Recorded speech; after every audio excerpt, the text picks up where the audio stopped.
I think I'm trying to make sense of different things that I see, so I have some clients, I'm trying to make sense of and this might sound so weird, but but I have some clients and it seems very, I might see his grandfather, or I might see angels or things like that. And then I have other clients and I see things like alien, extraterrestrial type stuff.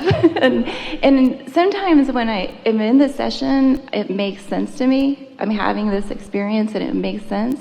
But then when the day is over and I've had these different experiences, I am really hungry and I just am really tired and I'm trying to understand all of it. And it'll seem like it makes sense to the clients as well when I'm in these moments. Remember earlier when we were talking about what you are energetically or vibrationally bringing to the table?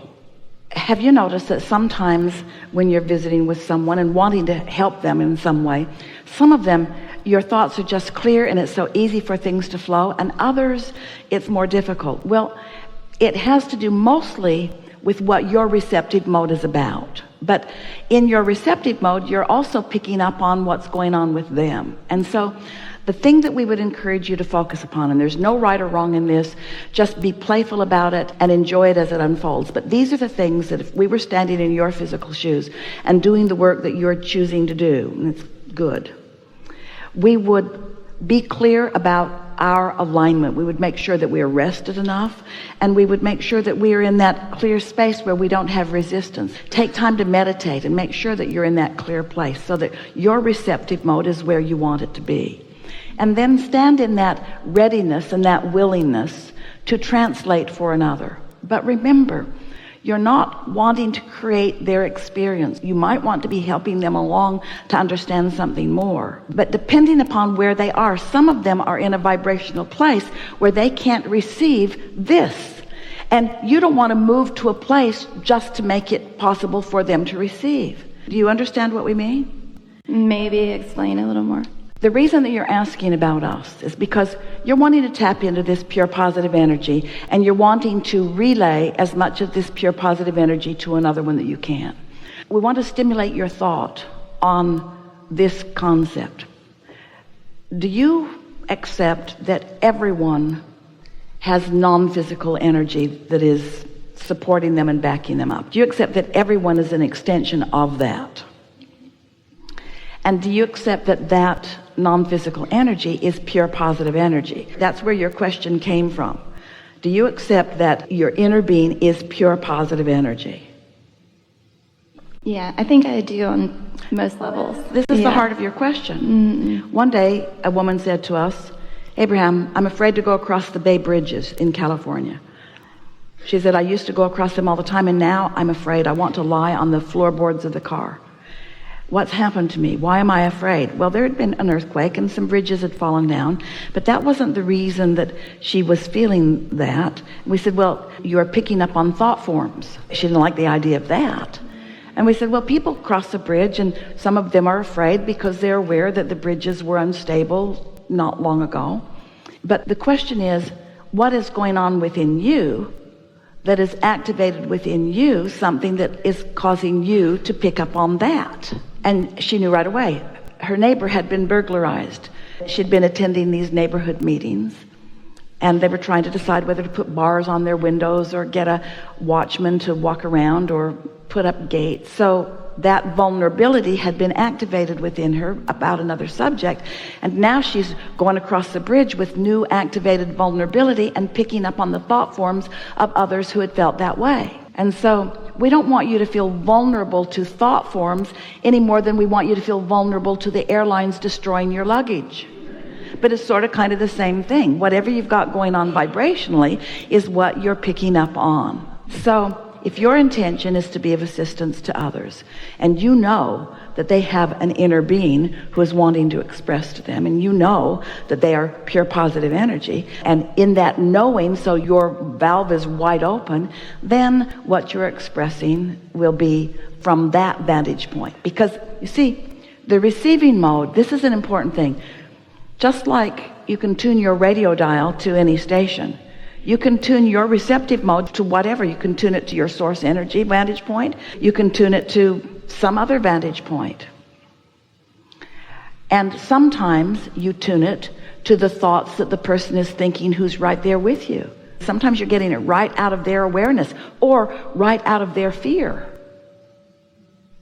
or right out of their belief. And so that's why you want to know, who are you? You want us to give you some reason to trust us. And we want you to know, to believe enough in your own well-being that when something feels good to you, it is. And if something feels off to you, it is. And then don't spend your time trying to figure out why it's off. Just get yourself into that receptive mode where you're tuned in, tapped in, turned on, so that the impulses that you're receiving feel good to you. And then watch the results of what happens. Sometimes people are more receptive, but always, if we were standing in your physical shoes, our intention would be not to be the reader for them. We would want to show them that there's something to read, and help them to understand what their best state of mind is to be the receiver of that, and then encourage them toward their own reception, because that's the only place that true satisfaction will come from for them.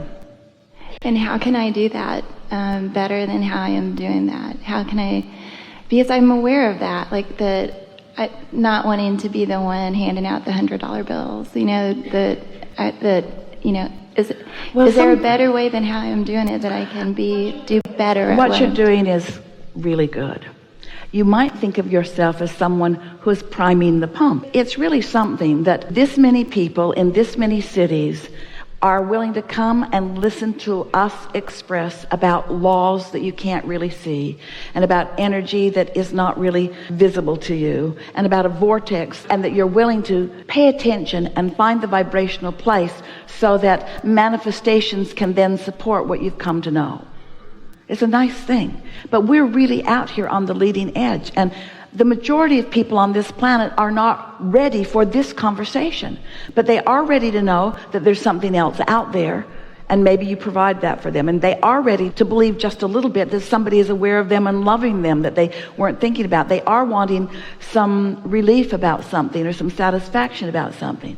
Just be sure that you understand that you are the bridge, but not the permanent structure through which it all flows.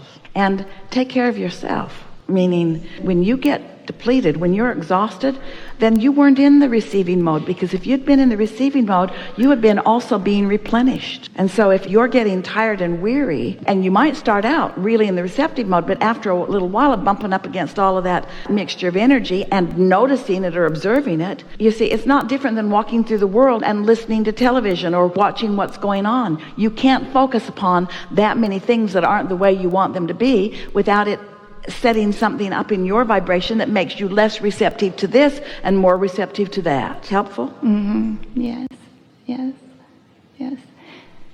So can I ask another question? Yeah. When I see, when I said, tell me about you, and you said, I'm you, right? And so what do you see? To me, that's what I see. What? I see like so many, almost. So you can tell that Abraham is a collective consciousness. Yes. And that's what I see. And I, when I'm in sessions with people, I see things, and I get visions of things. And so, where is that? Like, why? It's it's so not tangible. It's in my mind and in my head. And sometimes I'll draw pictures of what I'm seeing. But so consider this.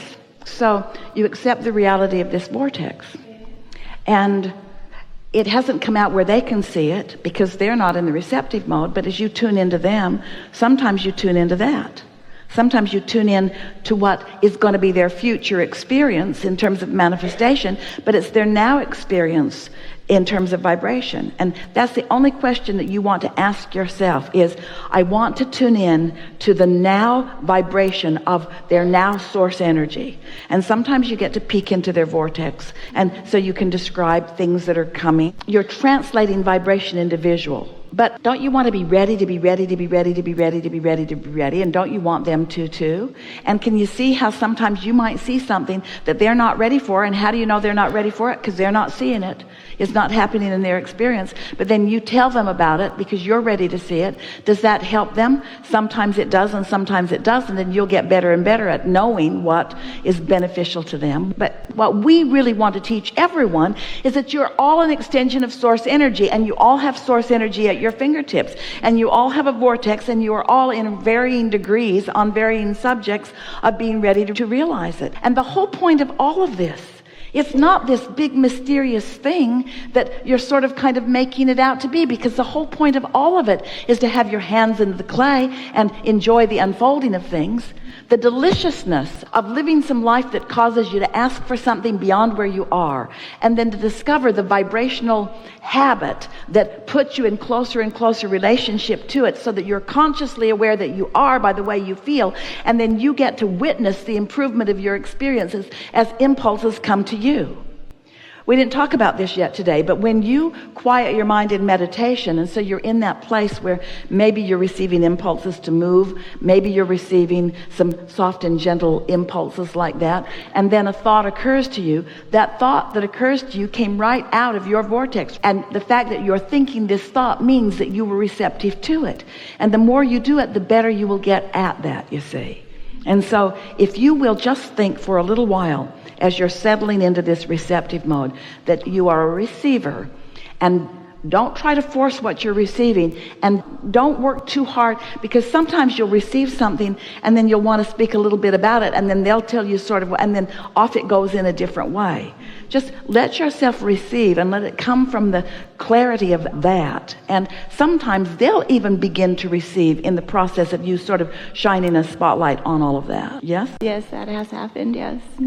So when people say to us that they are doing energy work, we want to say the energy is doing the work, and what you're doing is the energy awareness. So they say, okay, I'm doing energy awareness, and then we say, and a lot of the energy awareness that you're doing has to do with where you are vibrationally poised. How in tune are you? And it gets a little tricky when you're trying to do it for somebody else because of what they're bringing to the table. And that's why Esther remembers early on, there was another person, as Esther began receiving, who began receiving too. And he said to her, did you see the audience? And Esther said, well, I'm not really so aware of them. I can see them. I can see red and some pink and some blue and some green, but mostly my eyes are diffused and I see energy. And when Abraham chooses someone, it's more of a energy blast that is the reason that gets my attention, or gets Abraham's attention, and then off we go. And he said, oh, I see lion heads on some of them and cabbage heads on others of them. And Esther thought, wow, maybe I should look a little closer. And she doesn't know what that translation in him was all about. She believed him. She knew he was really seeing something, but it wasn't her experience. And so as Esther would hear different people expressing their different experiences, she would say to us, Abraham, why are they lying? Because their experiences were so different from hers that she couldn't believe that they were really having that experience. And we said, Esther, if every student were in the same place, then there would be one teacher explaining from that vantage point. But because there are so many people in so many different places and so many teachers with so many different proclivities to add value in different ways, that it all works together very well. But our powerful desire for you is that you just make sure that you are in a good feeling place. Let this be satisfying to you, because your service to others is completely about your willingness to allow your own replenishment as it moves along. You don't owe an explanation to someone who can't hear it. You don't owe it to them to go all the way over there to where they can hear, because their inner beings are offering to them. And there's this tendency when you are a translator of energy to believe that you've got to go all the way to where they can hear, which puts you sometimes in some places that are not all that beneficial to you. Does that make sense to you? So if they're not ready, they're not ready. And you can't get ready enough to make up for what they're not ready for. You just stay ready for what you're ready for, and let law of attraction bring to you those who are ready for you.